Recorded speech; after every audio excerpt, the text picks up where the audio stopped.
Los 3 pasos siguientes te ayudarán a emprender el camino a la racionalidad. Sería prudente que los incorporaras en tu estudio y práctica de la naturaleza humana. Paso 1.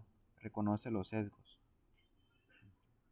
Las emociones afectan sin cesar nuestros procesos mentales y decisiones por debajo del nivel de la conciencia, y la emoción más común de todas es el deseo de placer y la evasión del dolor. Es casi inevitable que nuestros pensamientos giren alrededor de ese deseo. Nos abstenemos de contemplar ideas dolorosas o desagradables. Damos por supuesto que buscamos la verdad o somos realistas, cuando lo cierto es que nos aferramos a ideas que nos liberan de la tensión, satisfacen nuestro ego y nos hacen sentir superiores. Este principio del placer en el pensar es la fuente de todos nuestros sesgos mentales. Creerte inmune a cualquiera de los sesgos siguientes es un buen ejemplo del principio del placer en acción. Indaga en cambio,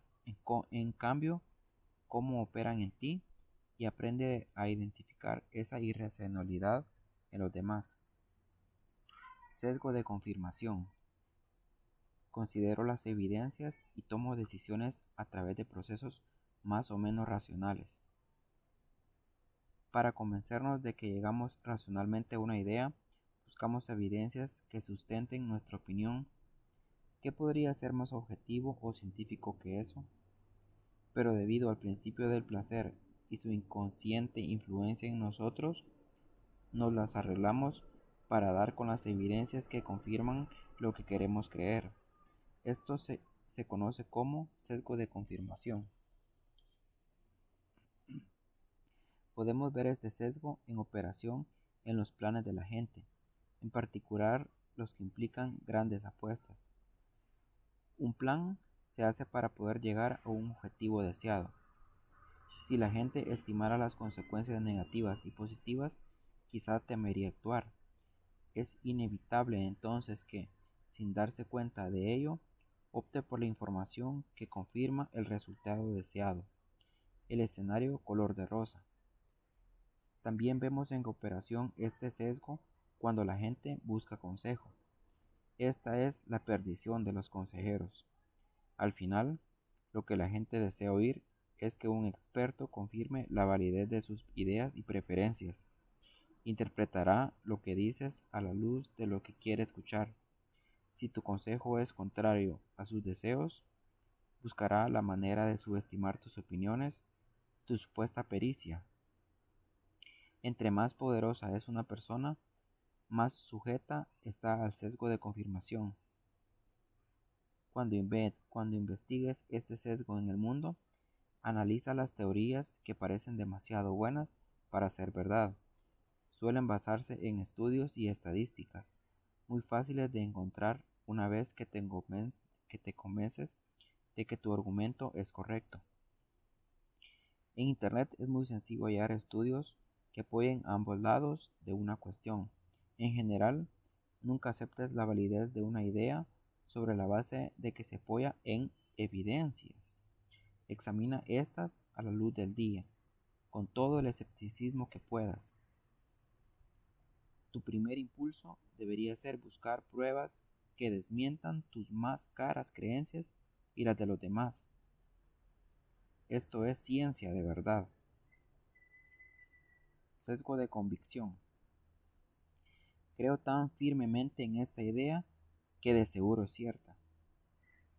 Nos aferramos a una idea porque nos agrada en secreto, aunque es probable que en el fondo dudemos de su veracidad. Así, nos empeñamos en convencernos de lo contrario, en creer en ella con vehemencia y contradecir ruidosamente a quien nos refute. ¿Cómo podría no ser cierta esta idea si nos infunde tanta energía para defenderla? Nos decimos. Este sesgo se revela aún más claramente en nuestra relación con un líder. Se expresa una opinión con palabras y gestos encendidos, vívidas metáforas, divertidas anécdotas y una convicción profunda. Esto significa sin duda que la ha examinado con detenimiento, pues de lo contrario no la expresaría con tal certidumbre. Quienes en cambio verbalizan matices con un tono vacilante revelan debilidad y desconfianza de sí mismos, quizás mienten. O al menos eso pensamos. Este sesgo nos vuelve susceptibles a los vendedores y demagogos que exhiben convicción como un medio para persuadir y engañar. Saben que la gente está ansiosa de que la distraigan, así que envuelven sus verdades a medias con efectos dramáticos. Sesgo de apariencia. Conozco a quienes trato, los veo tal como son. No vemos a la gente como es, sino como nos parece que es, y las apariencias se engañan. Primero, en situaciones sociales, las personas han aprendido a presentar la fachada apropiada para que se les juzgue de forma positiva. Da la impresión de estar a favor de las causas más nobles y se presentan siempre como trabajadoras y concienzudas. Confundimos estas máscaras con la realidad. Segundo, tendemos a caer en el efecto de halo. Cuando vemos en una persona ciertas cualidades o defectos, torpeza social, inteligencia, los asociamos con otros. Los individuos de buen porte suelen parecernos dignos de confianza, sobre todo si son políticos. Si una persona es exitosa, creemos probable que también sea ética, concienzuda y digna de su buena suerte.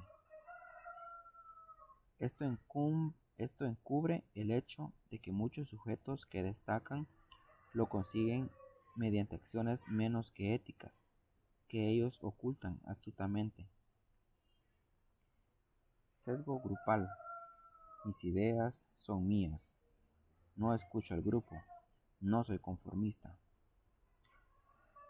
Somos animales sociales por naturaleza.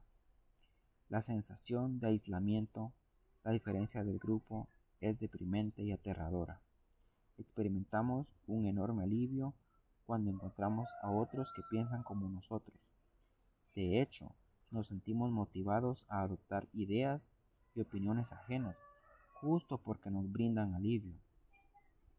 Pero como no estamos al tanto de esta influencia, imaginamos que llegamos solos a ciertas ideas. Considera a quienes apoyan a un partido u otra, una ideología. Entre ellos prevalece una ortodoxia o corrección notable, sin que nadie diga nada ni aplique una presión expresa. Si alguien se sitúa en la derecha o la izquierda, como por arte de magia sus opiniones seguirán esa dirección en docenas de asuntos, aunque pocos admitirían esta influencia en sus patrones mentales. Sesgo de la culpa. Aprendo de mis errores y mi experiencia. Errores y fracasos suscitan la necesidad de explicar. Queremos aprender la lección y no repetir la experiencia, pero la verdad es que no nos gusta examinar demasiado lo que hicimos y nuestra introspección es limitada. La reacción inmediata es culpar a otros, las circunstancias o un momentáneo tropiezo de juicio.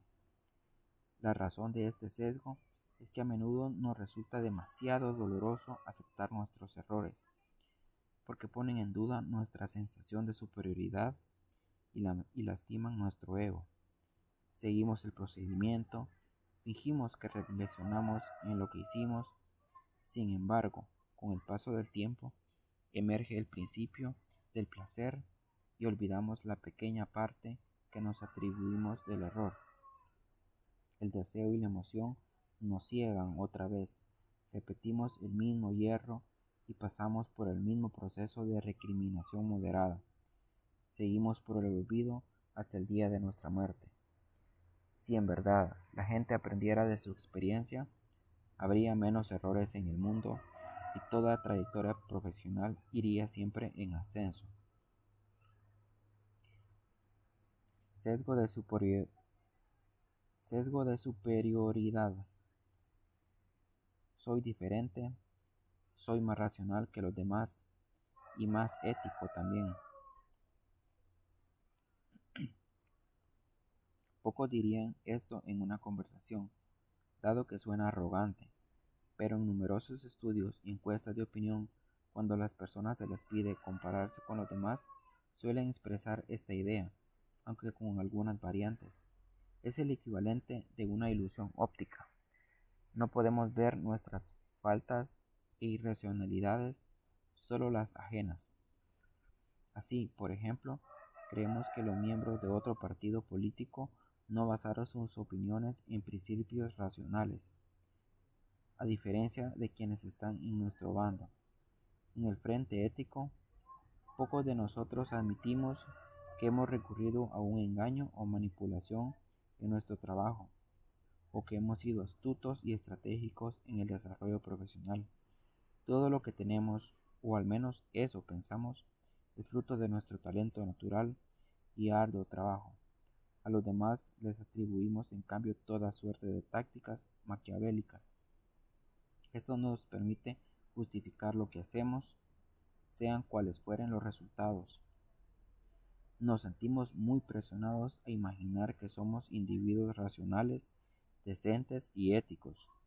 Estas cualidades son altamente estimadas en la cultura moderna. Dar muestras de lo contrario nos expone a la reprobación. Pero si todo eso fuera cierto, si la gente racional y moralmente superior, el mundo estaría impregnado de bondad y paz. El hecho es que sabemos la verdad, así que sencillamente algunas personas, quizás todas, se engañan a sí mismas. La racionalidad y las cualidades éticas solo se alcanzan por medio de la conciencia y el esfuerzo. No son naturales, pasan por un proceso de maduración. Paso 2.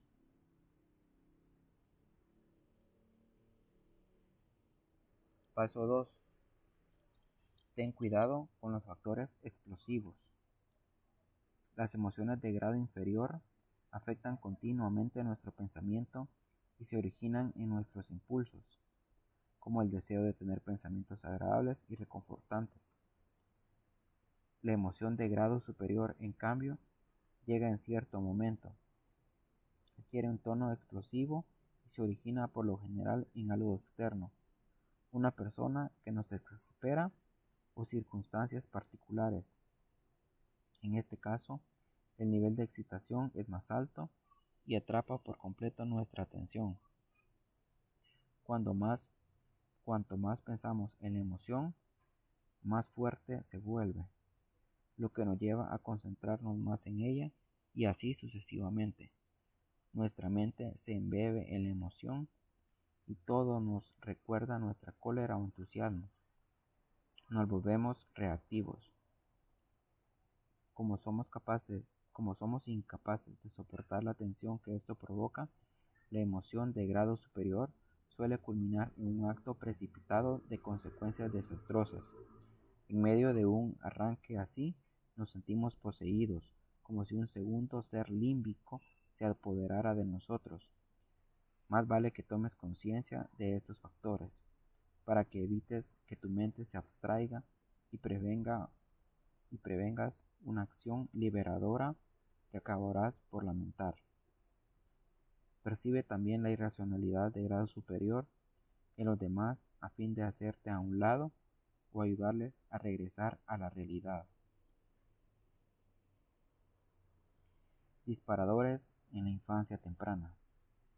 En nuestra infancia temprana éramos muy sensibles y vulnerables. La relación con nuestros padres tiene más impacto en nosotros entre más retrocedemos en el tiempo. Lo mismo podría decirse de cualquier otra experiencia temprana intensa. Estas vulnerabilidades y heridas permanecen ocultas en lo profundo de nuestra mente. En ocasiones intentamos reprimir el recuerdo de esas influencias, si fueron nativas, grandes temores o humillaciones. Otras se asocian con emociones positivas, experiencias de amor y atención que deseamos revivir. En un momento posterior de nuestra vida, Una persona o suceso desencadena un recuerdo de esa experiencia positiva o negativa y con él la liberación de las potentes sustancias químicas u hormonas consecuentes. Piensa, por ejemplo, en un joven cuya madre fue distante y narcisista. Él experimentó de niño esa frialdad como abandono, lo que debe significar que no era digno de su amor. O bien, un nuevo hermano en la escena causó que su madre le concediera menos atención, lo que él experimentó igualmente como abandono. Más tarde, en el marco de una relación, una mujer podría insinuar el repudio de algún rasgo o acto de este joven como parte de una relación sana.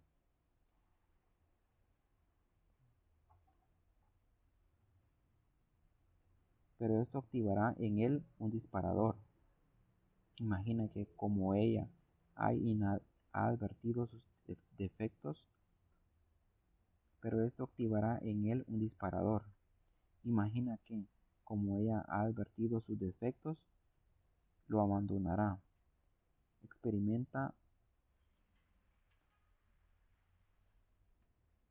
Experimenta una avalancha de emociones, una sensación de inminente traición. No ve la fuente de esto, está más allá de su control. Adopta una reacción exagerada, acusa, se aparta, todo lo cual desemboca justo en lo que temía, el abandono. Reaccionó a un reflejo en su mente, no a la realidad. Este es el colmo de la irracionalidad. Para reconocer esto en ti y en los demás, presta atención a una conducta de intensidad repentinamente infantil y aparentemente impropia de la persona. Esa conducta podría centrarse en una emoción clave. Podría ser temor a perder el control, al fracaso. En estas condiciones reaccionamos aportándonos de la situación y de los demás, como un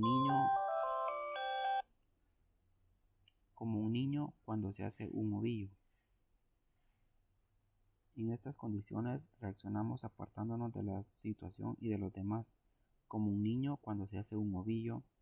Una enfermedad súbita provocada por ese temor intenso nos obligará convenientemente a dejar la escena, o bien tal emoción podría ser amor, la impaciencia de recrear en el presente una estrecha relación con un padre o hermano detonada por alguien que nos recuerda vagamente ese paraíso perdido, o podría ser desconfianza extrema originada en una figura de autoridad que nos defraudó o traicionó en nuestra infancia temprana, generalmente el padre. Esto desencadena con frecuencia una actitud rebelde. El gran peligro aquí es que la mala interpretación del presente y la reacción a algo en el pasado generan conflicto, desilusión y desconfianza, lo que no hace sino abrir más la herida. En cierto sentido, estamos programados para repetir en el presente la experiencia remota. Nuestra única defensa es la conciencia de que esto ocurre. Reconoceremos un disparador si experimentamos emociones atípicamente primarias, más incontrolables de lo normal.